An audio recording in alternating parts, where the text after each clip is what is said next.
नमस्कार सभी को। गुड इवनिंग भाई। जय श्री राम, जय श्री कृष्णा। गुड इवनिंग भाई, गुड इवनिंग सभी को। जय हो बोले कि हर हर महादेव। दोस्तों, जैसे हमने कल वीडियो देखा था करंट अफेयर का और आपको बड़ा अच्छा ही लगा होगा, और मैं उम्मीद करता हूँ कि अगर ऐसी आपको क्लासेस मिलती हो तो आप यानी जो सफलता की ओर पीक होती है उस पीक की ओर लगातार बढ़ सकते हो। तो यानी करंट अफेयर की अपन जो सेकंड क्लास लेते हैं, उस करंट अफेयर की सेकंड क्लास में फिर से अपन कुछ क्वेश्चनों के बारे में अध्ययन करते हैं। करंट अफेयर्स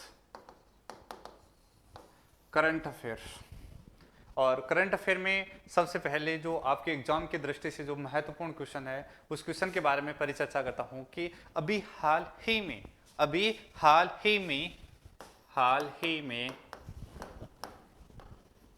में परिचर्चा में रहा या सुर्खियों में रहा कोटपा कानून किससे संबंधित है? कोटपा कानून किससे संबंधित है? कोटपा कानून किससे संबंधित है? कानून किससे संबंधित है? तो इसका आंसर देने की कोशिश कीजिए। हाल ही में परिचर्चा या सुर्खियों में रहा कोटपा कानून का संबंध किससे है? तो इसका एक नंबर का जो ऑप्शन है वो है अभी जो कोरोना जो महामारी है, कोरोना, या अपन कह सकते हैं किस महामारी से संबंधित है? कोरोना महामारी से। दूसरा है तंबाकू उत्पादों से कोरोना। तीसरा है बाढ़ नियंत्रण से, और चौथा है शराब बिक्री नियंत्रण से।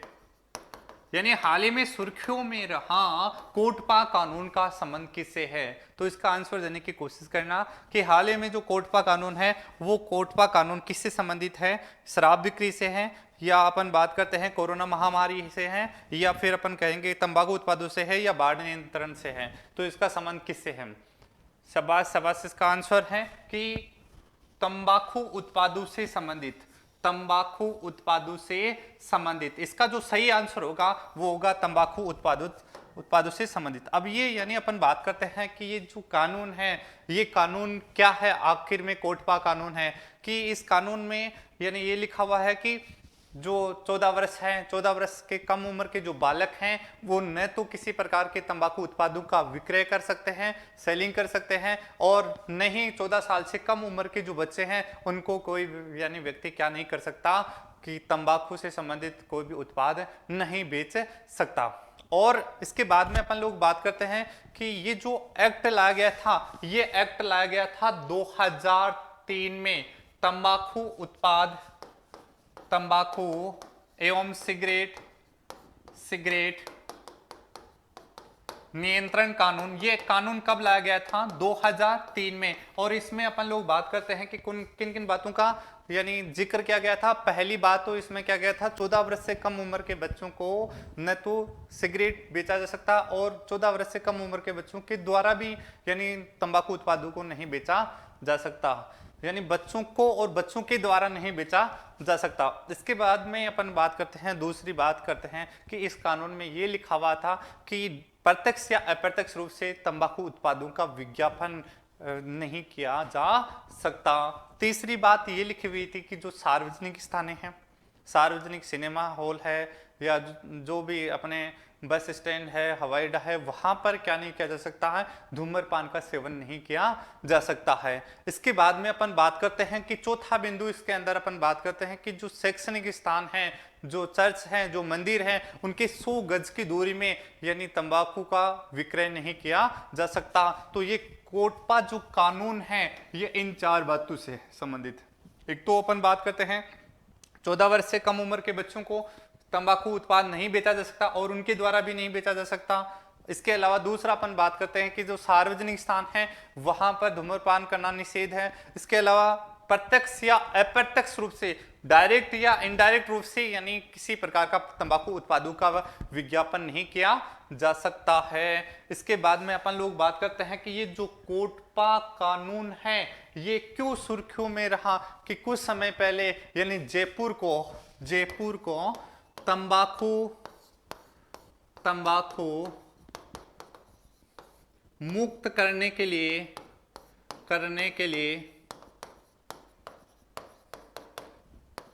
अभियान चलाया गया था। तो ये बड़ा ध्यान में रखना, ये कोटपा कानून राजस्थान में कब लाया गया था? 2009 में। और कोटपा कानून का संबंध किससे है? राष्ट्रीय उत्पादों से। 2003 में कानून आया था। सार्वजनिक स्थान, शैक्षणिक धर्म जो शैक्षणिक संस्थान है, मंदिर है, चर्च है, उन स्थान गुरुद्वारा जिनमें क्या नहीं कर सकते, जहां पर धूम्रपान या 100 गज की दूरी में यानी धूम्रपान का विक्रय नहीं किया, या सॉरी जो तंबाकू उत्पाद का है उनका विक्रय नहीं किया जा सकता। इसके बाद में अगला क्वेश्चन अपन देखते हैं। यहां तक उम्मीद करता हूं कि सभी को समझ में आ गया होगा। अगला क्वेश्चन अपन देखते हैं, next question number 2। Question number 2 की बात करते हैं कि हाल ही में लोनार झील सुर्खियों में रही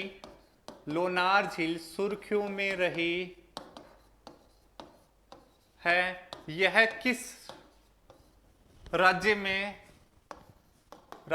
स्थित है? यह किस राज्य में स्थित है? हाल ही में लोनार झील है वो सुर्खियों में परिचर्चा में रही। इसका सुर्खियों में रहने का कारण क्या था और ये किस राज्य में है, इसके बारे में परिचर्चा करते हैं। तो सबसे पहले इसका ऑप्शन मैं आपको देखता हूं कि गुजरात, 2 नंबर का ऑप्शन है ओडिशा, 3 नंबर का ऑप्शन आता है महाराष्ट्र, 4 नंबर का ऑप्शन आता है तमिलनाडु। तो इसका जो सही आंसर होगा वो क्या होगा? जल्दी से फटाफट मेरे शेर और सेनियो इसका आंसर देने की कोशिश कीजिए। मैं आपका कमेंट पढ़ रहा हूं, फटाफट देने की कोशिश कीजिए।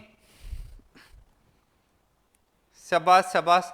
ये जो झील है, शाबाश, ये जो झील है वो कहां पर है? ये महाराष्ट्र में स्थित है। यानी अपन महाराष्ट्र के कौन से जिले में? बुलढाना जिले में, महाराष्ट्र के बुलढाना जिले में स्थित है। और इसका जो निर्माण हुआ था ये उल्का पिंड गिरने से हुआ था। इसका जो निर्माण हुआ वो किसके कारण हुआ था? उल्का पिंड गिरने से हुआ था इसका निर्माण।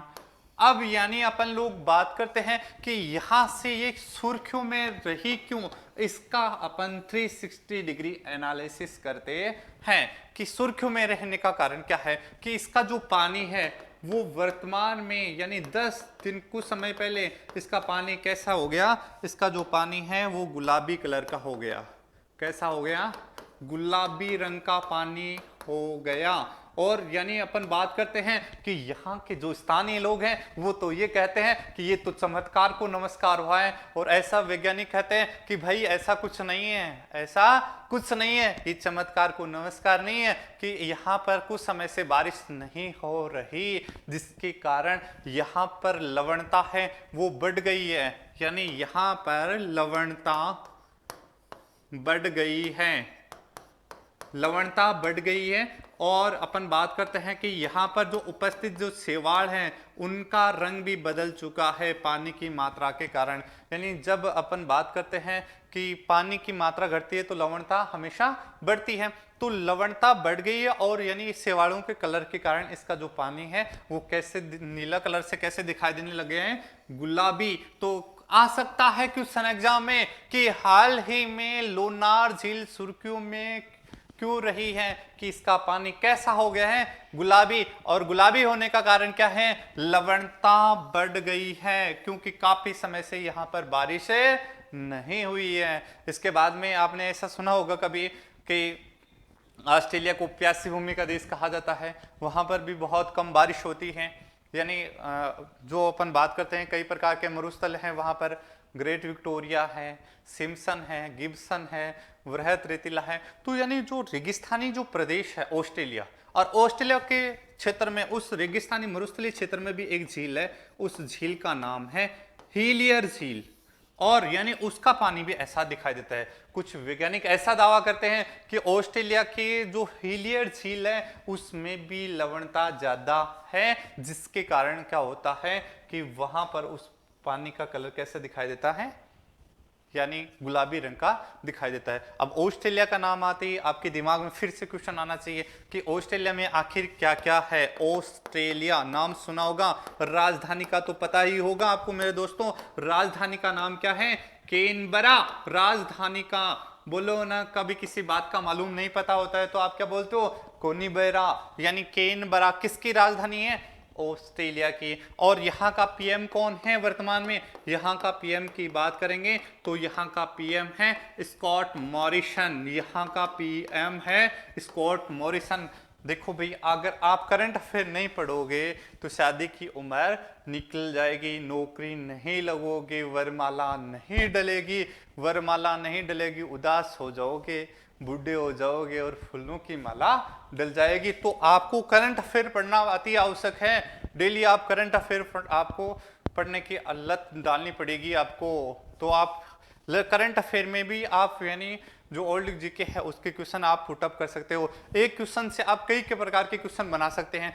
जैसे अपने यहाँ पर क्वेश्चन था लोनार झील, और लोनार झील से फिर अपना महाराष्ट्र बुल्ढाना उल्कापिंड से इसका निर्माण हुआ था, गुलाबी रंग। और गुलाबी रंग वाली एक ऐसी झील है जो ऑस्ट्रेलिया में विद्यमान है, और उस झील का नाम क्या है? उस झील का नाम है हिलियर झील। उसमें भी लवणता के कारण उसका रंग कैसा दिखाई देता है? गुलाबी रंग का दिखाई देता है। अब ऑस्ट्रेलिया का नाम आए थे, फिर अपना दिमाग में होना चाहिए इसकी राजधानी कौन सी है। इसकी राजधानी का नाम आता है कैनबरा। और यहाँ के पीएम की बात करेंगे तो यहाँ के प्रधानमंत्री कौन है? स्कॉट मॉरिसन यहाँ के प्रधानमंत्री है। और मेरे शेर और सहेलियों, आपको ये भी पता होगा कि कुछ समय पहले ऑस्ट्रेलिया में यानी 10 लाख ऊंट मारे जाने की घोषणा की गई थी। क्यों? क्योंकि पानी की कमी के कारण, पानी की कमी के कारण 10 लाख ऊंटों को मारने की यानी घोषणा की गई थी सेना के जवानों को। और इसके बाद में अपन बात करते हैं कि कुछ समय पहले जंगलों में आग लग गई थी, बारिश नहीं होने के कारण, टेम्परेचर ज्यादा होने के कारण जंगलों में आग लग गई थी। ये भी क्वेश्चन आपको ध्यान में रखना होगा कि किस देश में यानी जंगलों में आग लग गई थी। तो आपका वहां पर आंसर होगा ऑस्ट्रेलिया देश। अरे कोई कौन सा देश होगा? ऑस्ट्रेलिया देश, जिसकी राजधानी का नाम है कैनबरा और प्रधानमंत्री का नाम है स्कॉट मॉरिसन, जिसे प्यासी भूमि का देश कहा जाता है। अब इसके बाद में आगे चलते हैं कि यहाँ लोनार झील आई है। झील का नाम आते फिर से अपना दिमाग कहेगा सर अभी हाल ही में एक झील और अपने वाली भी प्रसिद्ध है। अरे भाई कौन सी वो झील है? उस झील का नाम तो बताओ मुझे। अरे भाई उस झील का नाम तो बताओ मुझे। उस झील कौन सी है और क्यों सुर्खियों में? चलो उसके बारे में भी बात कर लेते हैं। उस झील का नाम क्या होता है? उस झील का नाम देखते हैं। उस झील का नाम आता है आपके रेगिस्तान का जो गिफ्ट है, सांबर झील। सांबर झील, देखिए सांबर झील है, यहां पर आपका पड़ता है अजमेर, नागौर और जयपुर, अजमेर और नागौर। इन देश जो अपने जिले हैं उनकी सीमा पर पड़ती हैं। तो यानी यहाँ वाला जो नागौर वाला जो क्षेत्र है उस यानी इसका प्रशासनिक काम तो यानी जयपुर जिले से होता है। इसका प्रशासनिक काम होता है वो कहाँ से होता है? जयपुर में। लेकिन इसका जो विस्तार है ये 3 जिलों में है, नागौर में है, जयपुर में है और कहाँ पर है? अजमेर में। अब यानी इस वाले क्षेत्र में यहाँ पर सांबर झील में काफी पक्षी है, जो प्रवासी पक्षी हैं वो मारे यानी मर गए हैं, मृत अवस्था में पहुंच गए। यानी इनके जो प्रवासी पक्षी हैं मरने का कारण क्या रहा? यानी पक्षियों के कारण चर्चित रहा। लगभग 17-18 हजार पक्षियों की यहाँ पर यानी मृत्यु हो गई। तो उनका है एवियन बोटलिज्म। ये बड़ा वायरस का ध्यान में रखना, एवियन बोटलिज्म। एवियन बोटलिज्म, इसके कारण काफी पक्षियों की यहां पर मौत हुई है। एवियन बोटलिज्म बड़ा इंपॉर्टेंट क्वेश्चन है आपके एग्जाम में, किसी न किसी एग्जाम में ये देखने को मिलेगा। एवियन बोटलिज्म का यानी जो संबंध है वो किससे है? सांबर झील में मारे गए पक्षियों की मौत से संबंधित है या मरे पक्षियों से संबंधित है एवियन बोटलिज्म। इसके कारण क्या हो जाता है कि जो पक्षी हैं उनके शरीर में जहर फैल जाता है, और कुछ जो मांसाहारी पक्षी हैं वो मृत पक्षियों को खा लेते हैं, जिनके कारण भी उनका क्या हो जाती है, मौत के यानी शिकार हो गए हैं, एवियन बोटलिज्म। तो सांबर झील भी हमारी जो रेगिस्तान का जो गिफ्ट था वो भी सुर्खियों में रहा। तो ये बड़ा क्वेश्चन है। अरे भाई, अकबर और जोधा का विवाह स्थल ये भी अपना सुर्खियों में है। अकबर और जोधा का विवाह स्थल कौन सा झील है? वो सांबर झील है। अरे भाई, कौन सी झील है? सांबर झील है, जहां पर शाकंभरी माता का मंदिर भी स्थित है, शाकंभरी माता का मंदिर। इसके अलावा अपन बात करते हैं एक मस्जिद भी है यहाँ पर, उस मस्जिद का नाम है नालीसर मस्जिद। तो आपको ये भी क्वेश्चन आ सकता है कि नालीसर मस्जिद, शाकंभरी माता, और यानी अपन लोग बात करते हैं कि अकबर और जोधा का विवाह स्थल है वो कौन सी झील के पास में है? सांबर झील में। लेकिन ये बड़ा क्वेश्चन ध्यान में रखना, एवियन बोटलिज्म, एवियन बोटलिज्म, यानी जिसके कारण सांबर झील में काफी पक्षी क्या हो गए हैं, मृत अवस्था में पहुंच गए हैं। इसके बाद में अगला क्वेश्चन देखते हैं, तीसरे नंबर का क्वेश्चन। तीसरे नंबर का क्वेश्चन बड़े ध्यान से देखना भाई। विद्यार्थियों को यानी अपन बात करते हैं विकल्प बहुत होते हैं मार्ग भटकाने के लिए, लेकिन आपको संकल्प एक ही चाहिए उस मंजिल तक पहुंचने के लिए। यानी जो विद्यार्थी को विकल्प बहुत मिलते हैं। विद्यार्थी सोचता है मैं आज नहीं कल पढ़ लूंगा, कल नहीं मैं परसों पढ़ लूंगा, अरे अभी नहीं मैं 2 घंटे बाद में पढ़ लूंगा।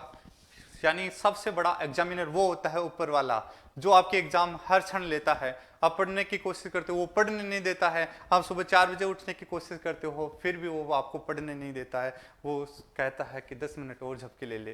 तो आप ध्यान में रखना, इन सब कुछ बातों को इग्नोर करते हुए आपको अपनी मंजिल तक जाने के लिए आपको कठिन परिश्रम करना होगा, दिन रात गंवाने होंगे। आपको तो वैसे भी पता है कि जैसे पटवार वाले की एग्जाम फरवरी में होगी, उस समय तो आपको वैसे भी टाइम नहीं मिलेगा। अरे जो करना है वो अभी कर लो। आपको पता है कि फरवरी में कौन सा उत्सव आता है, फरवरी में कौन सा उत्सव आता है, तो आपको उस टाइम में तो वैसे ही समय नहीं मिला। जो करना है अभी कर लो ना, जो करना है अभी कर लो भाई, बाद में तो समय वैसे भी नहीं मिलने वाला। तो अभी आपको एग्जाम में जुट जाना चाहिए। अब आगे देखिए, इसके बाद में अपन लोग बात करते हैं जो करना है अभी करो, फरवरी में तो वैसे ही पटवार की एग्जाम है। अब यानी अब तीसरा क्वेश्चन देखते हैं, बड़ा इंपॉर्टेंट क्वेश्चन देखते हैं। तीसरे नंबर का क्वेश्चन है कि अपने भारत का एक बांध है, उस बांध का नाम है स्टैनली डैम। इंग्लिश में बांध को डैम कहा जाता है, स्टैनली डैम, स्टैनली बांध। स्टैनली बांध का जो पानी है वो इरिगेशन के लिए खोल दिया गया है, इरिगेशन के लिए खोल दिया गया है, यानी सिंचाई के लिए खोल दिया गया है, सिंचाई के लिए खोल दिया गया है। यानी ये स्टैनली बांध है, ये किस राज्य में पड़ता है? Option number 1 Karnataka, option number 2 Maharashtra, 3 Tamil Nadu, और 4 नंबर का जो इसका ऑप्शन होगा वो होगा ओडिशा। तो यानी अपन लोग बात करते हैं स्टैनली बांध किस राज्य में है जिसका जो पानी है वो सिंचाई के लिए खोल दिया गया है। तो वहां पर इसका आंसर क्या होगा? फटाफट कमेंट बॉक्स में आंसर देने की कोशिश कीजिए।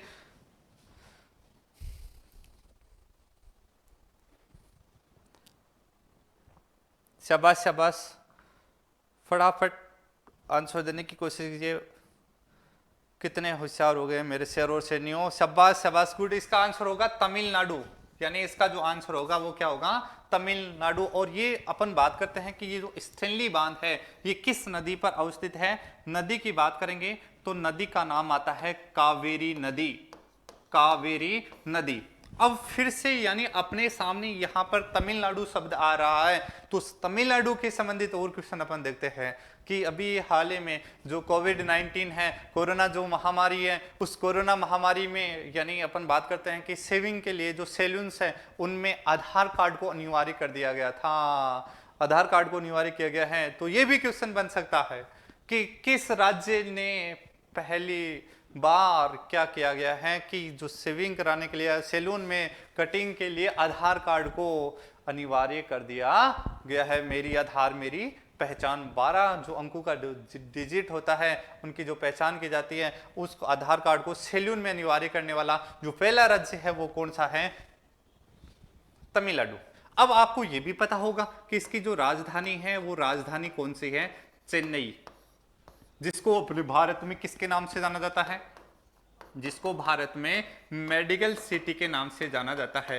यानी भारत का पहला जो मेडिकल पार्क है वो कहां पर खोला गया, तो चेन्नई में। मेडिकल सिटी के नाम से किसे जाना जाता है, चेन्नई को। और यहीं पर तमिलनाडु में एक शहर और आता है, उस शहर का नाम है मदुरै।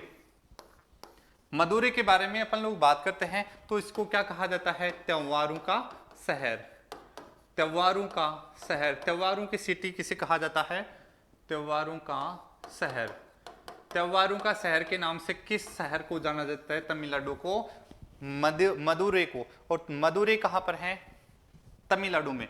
और यहीं पर एक और बिंदु ध्यान में रखना, मीनाक्षी मंदिर, कई बार एग्जाम में पूछ लेता है कि मीनाक्षी मंदिर किस शहर में अवस्थित है, तो वहां पर आपका आंसर क्या होगा, मदुरै होगा। चेन्नई किसकी राजधानी है, तमिलनाडु की। मदुरै को क्या कहते हैं, त्योहारों का शहर कहा जाता है। और मेडिकल सिटी किसे कहते हैं, चेन्नई को। और सेल्यून में अथर्व कार्ड को अनिवार्य किया गया, वो राज्य कौन सा है, तमिलनाडु। और इस तमिलनाडु की खास बात क्या है, स्टैनली बांध है। और स्टैनली बांध कौन सी नदी पर है, कावेरी। क्यों चर्चा में है, क्योंकि इसको सिंचाई के लिए क्या कर दिया गया है, इसको यानी खोल दिया गया है। इसका जो पानी है वो सिंचाई के लिए इसको खोल दिया गया है।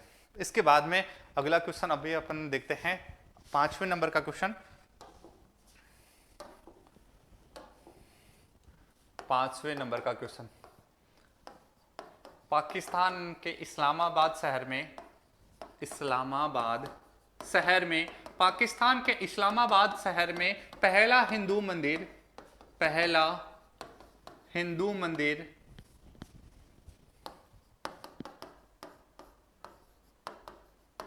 बनाया जा रहा है, बनाया जा रहा है।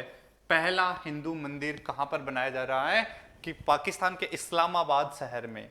अब यानी इसका जो ऑप्शन यहां पर पहले नंबर का ऑप्शन है कि ये कौन से भगवान को समर्पित है, किस भगवान को समर्पित है, किस भगवान को समर्पित है, को समर्पित है। ये जो पाकिस्तान के इस्लामाबाद में पहली बार यानी जो क्या बनाया जा रहा है, हिंदू टेंपल बनाया जा रहा है। और हिंदू टेंपल बनाया जा रहा है तो ये किस भगवान को समर्पित है, तो इसका एक नंबर ऑप्शन होगा शिव को, दूसरा विष्णु को, तीसरा कृष्ण को, चौथा इनमें से कोई नहीं, इनमें से नन ऑफ दीज, इनमें से कोई नहीं। तो अब आपका यहां पर आंसर क्या होगा, यानी किस भगवान को समर्पित है, विष्णु को है, शिव को है, कृष्ण को, इनमें से कोई नहीं। फटाफट आंसर देने की कोशिश कीजिए, ये किस भगवान को समर्पित है, शाबाश। तो आपका यहां पर सही जो आंसर होगा वो क्या होगा, कृष्ण भगवान को समर्पित है। अरे भाई कंस को कौन मारेगा, कृष्ण ही तो मारेगा। कृष्ण जो कृष्ण कंस है उस कंस को कौन मारेगा, कृष्ण। तो कृष्ण भगवान को समर्पित है। और इसके लिए पाकिस्तान क्या करेगा, 10 करोड़ पाकिस्तानी मुद्रा है, वो 10 करोड़ पाकिस्तानी मुद्रा, 10 करोड़ पाकिस्तानी मुद्रा इस मंदिर के निर्माण के लिए देगा। 10 करोड़ पाकिस्तानी मुद्रा किस देश के द्वारा दी जाएगी, पाकिस्तान देश के द्वारा। अब यहां पर पाकिस्तान देश का नाम आ रहा है तो आपको ध्यान में रखना कि पाकिस्तान है जो अपना पाकिस्तान है, पाकिस्तान को किसके नाम से जाना जाता है, नेहरू का देश। पाकिस्तान को किसके नाम से जाना जाता है, नेहरू का देश, नेहरू का देश। नेहरू का देश किसे कहा जाता है, पाकिस्तान को। यानी काफ़ी प्रकार की सिंधु नदी है उससे नहरें निकाले गए हैं तो इसे नेहरू का देश भी कहा जाता है। और सबसे पहले जो सिविलाइजेशन है, सबसे पहले जो सभ्यता है, जो सभ्यता विकसित हुई है वो यहीं पर हुई है, तो इसे सभ्यताओं की जननी या सभ्यताओं का देश भी कहा जाता है।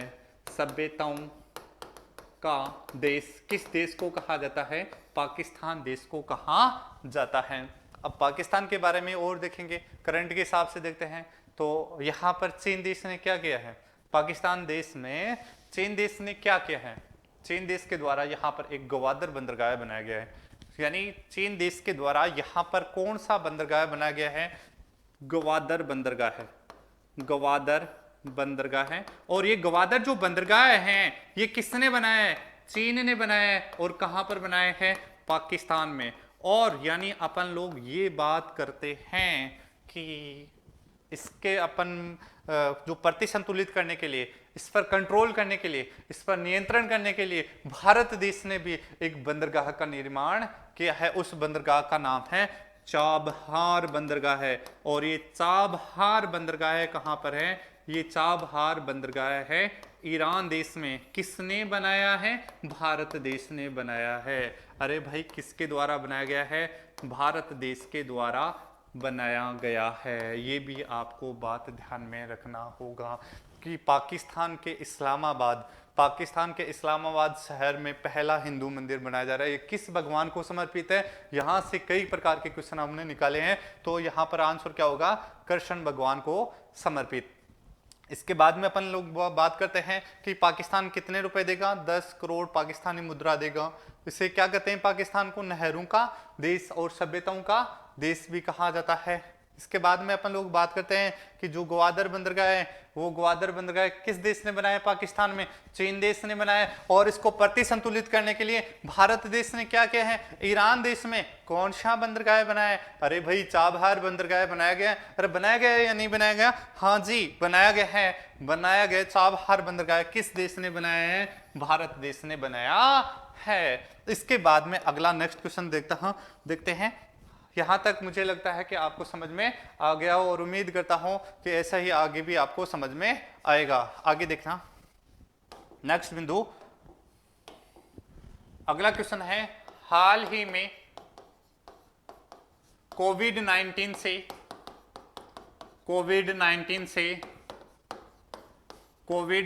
से विश्व का नंबर वन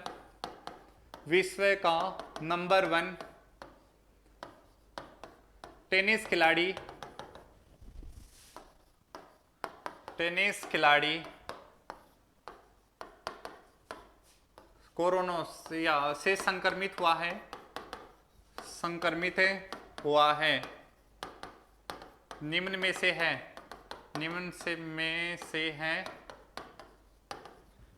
से है। एक नंबर ऑप्शन होगा वहां पर नोवाक जोकोविच,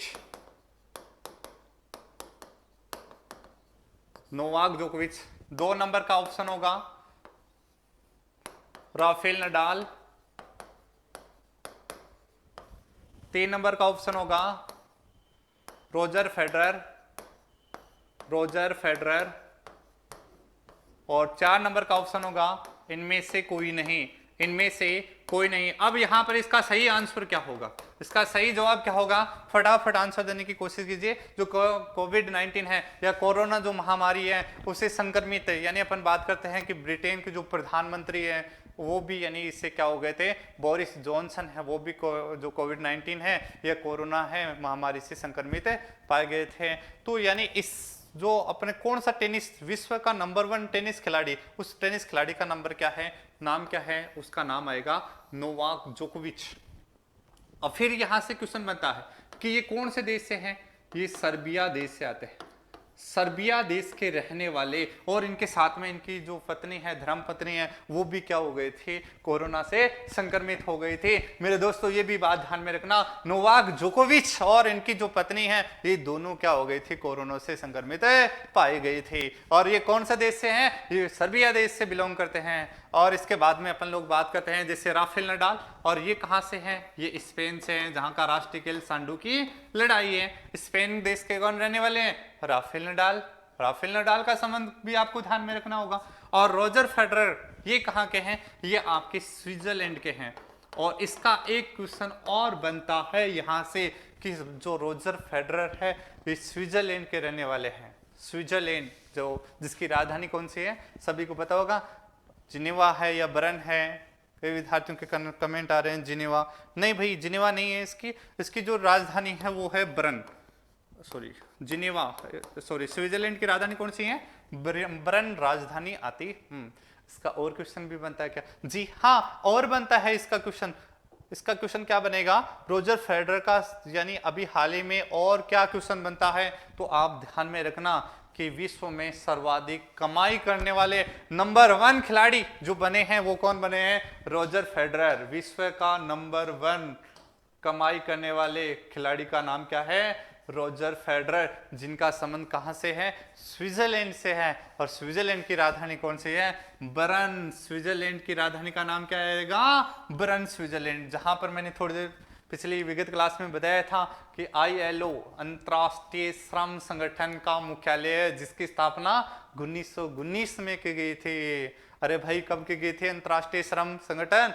वर्ल्ड और लेबर ऑर्गेनाइजेशन, उसकी स्थापना 1919 में की गई थी। तो यानी यहां पर इसका जो सही आंसर होगा वो क्या होगा कि कोविड-19 से कौन सा टेनिस खिलाड़ी?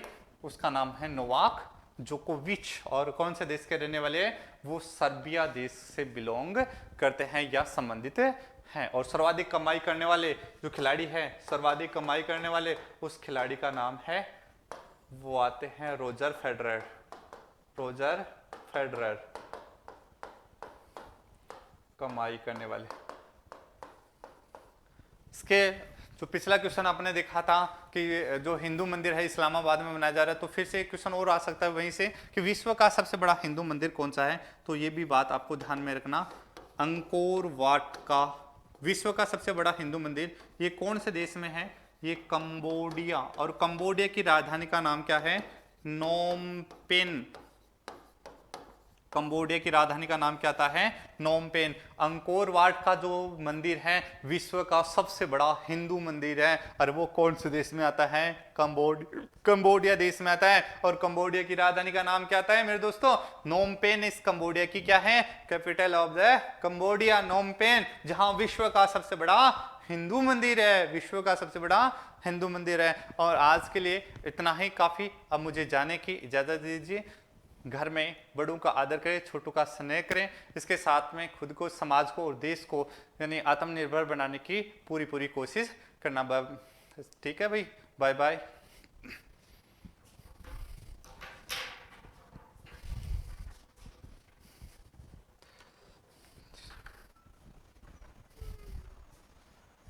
कितना मिनट का हो गया?